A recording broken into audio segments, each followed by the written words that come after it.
Hey fifth graders, we're going to go ahead and take a look at how we can multiply mixed numbers by other mixed numbers. And this is the last type of situation that we have in our multiplying fractions unit. So recall, to multiply mixed numbers by any other number, the first thing you need to do is you need to turn your mixed number into an improper fraction first. That's very important. I've seen a lot of kids just try to multiply the two fraction pieces together and the two whole number pieces together, and that's going to be super wrong. That's going to be a cow mistake because it's utterly wrong. So make sure you turn it into an improper fraction first. Then you multiply straight across, and you can cross simplify if possible, and I'll review how to do that. And then you, at the very end, you must turn your answer back into a mixed number and simplify if possible.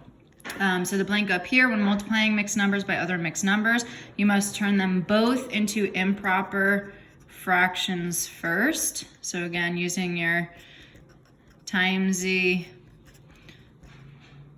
plus E skills, cross simplify if possible. This is not required, but I think it makes the problem a lot easier, and then turn your answer back into a mixed number. So let's jump into an example.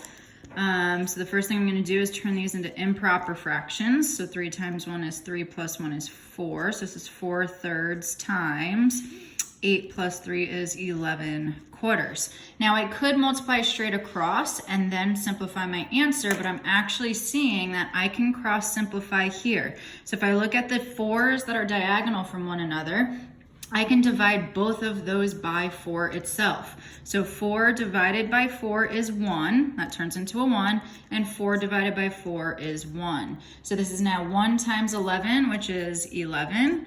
And 3 times 1, which is 3. We never leave our final answer as an improper fraction. We need to turn that back into a mixed number. 3 goes into 11 3 whole times. That gets you to 9. And the difference between 11 and 9 is 2. So our answer would be 3 2/3. Let's do another example together. First step, you're gonna turn them into improper fractions using your times Z plus E skills. 20 plus 2 is 22/5. 2 times 2 is 4 plus 1 is 5. So that's times 5 halves. I'm going to go ahead and multiply first and then simplify, and then I'll show you cross simplifying as well and show you how much easier cross simplifying is. So let's say I want to just go ahead and multiply straight across. 5 times 22 is 110 over 10. Now what we need to do is turn this into a mixed number and then simplify. Well, 10 goes into 110. Let's see, oh, this is gonna work out evenly, so maybe this was not the best example to use, but we'll go with it. That goes in 11 whole times. So there actually was no simplifying because it turns into a whole number. But let's see how we could have done this using cross simplifying. Okay, so I'm noticing there's a 5 and a 5 that are diagonal from one another. I can divide both of those by 5. So I'm gonna do that. 5 divided by 5 is 1.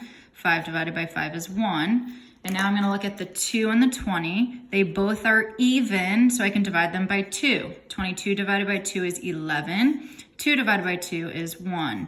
So now I multiply all these new numbers. 11 times 1 is 11. 1 times 1 is 1. And 11 over 1 is simply equal to 11. Let's do a couple more together, 3 more problems, and then you're going to tackle the backside on your own and check the answer key on my website. All right, so we're just going to keep cranking along. Turn these into improper fractions. So that's 12 plus 3 is 15/4 times 16/3. Okay, I'm seeing an opportunity to cross simplify. 4 and 16 are compatible because they're both divisible. Well, they're both divisible by 2, but they're, I'm going to think bigger. They're actually both divisible by 4. So I'm going to divide that by 4. 4 divided by 4 is 1. 16 divided by 4 is 4. And now I'm going to multiply straight across. 4 times 15 is 60 over 3, because 1 times 3 is 3. And 3 goes into 60 20 whole times with nothing remaining. So that's another whole number answer. All right, this is 14/5 times 7 plus 1 is 8/7. Again, I see an opportunity to cross simplify. 7 and 14 are both compatible. They're both divisible by 7. 7 divided by 7 is 1. 14 divided by 7 is 2. So I'm going to multiply with my new smaller numbers. That just makes life a lot easier. 2 times 8 is 16, and 5 times 1 is 5. Now we turn this back into a mixed number. 5 goes into 16 3 whole times. That gets us to 15, and the difference between 16 and 15 is 1. And keep your denominator the same. So 3 1/5 would be our final answer. All right, and let's take a look at a word problem together. Maria runs 5.5 miles in an hour. How far can she run if she runs for 2.5 hours? How far will she have run? So for each hour, and that's the key, for each set of 2.5 hours, Maria is going to run 5.5, let me restart this. Let me come back over here. So for each, which is multiplication, hour, Maria can run 5.5 miles. So here she's running 2 hours, but not just 2 hours. She's also going to run an additional half of an hour. So what I'm going to do is I'm going to take my amount of time and I'm going to multiply it by the amount of miles. So this is going to be 5.5 times 2.5. And we use the steps outlined above. We're going to turn these into improper fractions. So that's 11 halves times 5 halves. Unfortunately, I can't do any cross simplifying, so I'm just going to multiply straight across, and I get 55 fourths.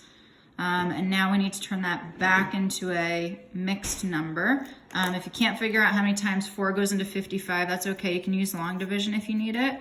So 4 goes into 5 once, and it goes into 15, let's see, 3 times, and there is 3 left over.